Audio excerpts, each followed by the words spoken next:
24-এর গণ অভ্যুত্থানে নিহত আহত শহীদ পরিবারের নিয়ে কাজ করে আমরা বিএনপি পরিবার। এই স্বেচ্ছাসেবী সংগঠনটি প্রতিষ্ঠা করেছেন আমাদের প্রিয় রাজনৈতিক দল বাংলাদেশ জাতীয়তাবাদী দলের চেয়ারম্যান জনাব তারেক রহমান, এবং এই সংগঠন প্রতিষ্ঠার আগে থেকেই অন্য একটি নামে এই সংগঠনের যিনি আহ্বায়ক রয়েছেন জনাব আতিকুর রহমান রুমন ও সদস্য সচিব কৃষিবিদ মিথুন এখানে রয়েছেন, তাদের নেতৃত্বে সারা বাংলাদেশে বিভিন্ন মানবিক কার্যক্রম পরিচালিত হতো। এরপরে 2023 সালে আনুষ্ঠানিকভাবে আমরা বিএনপি পরিবার নামে এই সংগঠনের আত্মপ্রকাশ হন। আজকের যিনি প্রধানমন্ত্রীর দায়িত্ব পেয়েছেন তিনি ওই সময় বিএনপির ভারপ্রাপ্ত চেয়ারম্যান ছিলেন এবং তার সুযোগ্য নেতৃত্বেই সারা বাংলাদেশে এবং তার নির্দেশে তার পরামর্শে বিকাশ পেমেন্টে 10,000 টাকার বেশি অফার, শপিং চলছে তো। এখানে এই সংগঠন সারা বাংলাদেশে কাজ করত এবং এখনও নির্বাচনের পরেও বিএনপি রাষ্ট্র পরিচালনার দায়িত্ব পাওয়ার পরেও এই সংগঠনটি তাদের সেই মানবিক কার্যক্রম চালিয়ে যাচ্ছে।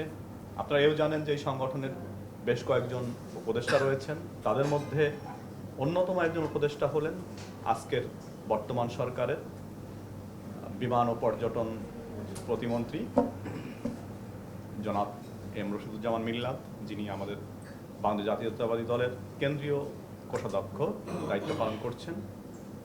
এখানে উপস্থিত রয়েছে এই সংগঠনের সদস্য সচিব কৃষিবিদ মকসুদুল মমিন মিথুন, সিনিয়র সদস্য মাসুদানা লিটন এবং আমার পাশে রয়েছে মুস্তাকিম বিল্লাহ।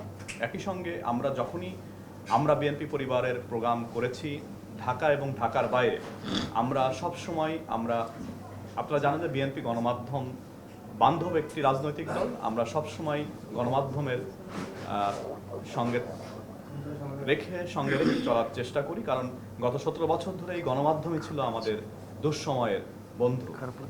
তাই আমরা গণমাধ্যম থেকে প্রতি অনুষ্ঠানেই আমরা কিছু অবজারভার গণমাধ্যম ব্যক্তিত্ব রাখি। আজকেও তার ব্যতিক্রম নয়। এখানে বাংলাদেশ প্রতিদিনের সুযোগ্য নির্বাহী সম্পাদক একেএম মঞ্জুর ইসলাম মঞ্জু ভাই রয়েছেন ডেইলি সানের ডেপুটি এডিটর মোহাম্মদ আলামিন, সেই সঙ্গে অবজারভার সাংবাদিক হিসেবে রয়েছেন ঢাকা মেইলের ঘোরান উদ্দিন এবং দৈনিক সংবাদ প্রতিদিনের সিনিয়র রিপোর্টার এনামুল হক। এর বাইরে আমরা আমন্ত্রণ জানিয়েছি খুবই ছোট্ট পরিসরে, যেহেতু আপনারা দেখতেই পাচ্ছেন এখানে আমাদের জায়গা খুব কম, রেগুলার যারা বিএনপি মিট করে থাকেন যাদেরকে আমরা তাৎক্ষণিকভাবে পেয়েছি, আমরা আমন্ত্রণ জানিয়েছিলাম, আপনারা এসছেন। একই সঙ্গে এসছে BNP ICT team, BNP media cell এবং দৈনিক ডিজিটাল সহ যেসব টেলিভিশনের সাংবাদিক বন্ধুরা এবং ক্যামেরা জার্নালিস্টরা রয়েছেন, সবাইকে স্বাগত জানাচ্ছি। ইতিমধ্যে আপনারা জেনেছেন আমাদের পাশে যে আমাদের বোনটি বসে আছেন সে এক হতভাগ্য বোন, যে বোনের কথা ইতিমধ্যেই আপনারা শুনেছেন তার মুখ থেকে। শহীদ আব্দুল্লাহ বিন জাহিদের মা তিনি। আমরা 71-এ বলে থাকি শহীদ জননী, তেমনি 24-এর গণ অভ্যুত্থানে উনি একজন শহীদ জননী। সেই জননীর দুঃখ দুর্দশার কথা ইতিমধ্যে আপনারা জেনেছেন এবং তার পাশে যে ছেলেটি রয়েছে সে আব্দুল্লাহ বিন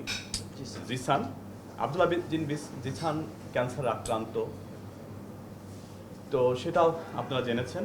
সব মিলে আমরা আমাদের মানবিক কার্যক্রম এই রমজান মাসে আপনাদের কষ্ট দিয়েছি, শুধু আমাদের মানবিক কার্যক্রম আবার আমরা ধারাবাহিকভাবে চলছে। আমরা গতকালও আমাদের মানবিক কার্যক্রম করেছি, গত পরশুও করেছি, আমাদের এই চলমান প্রক্রিয়া থাকবে।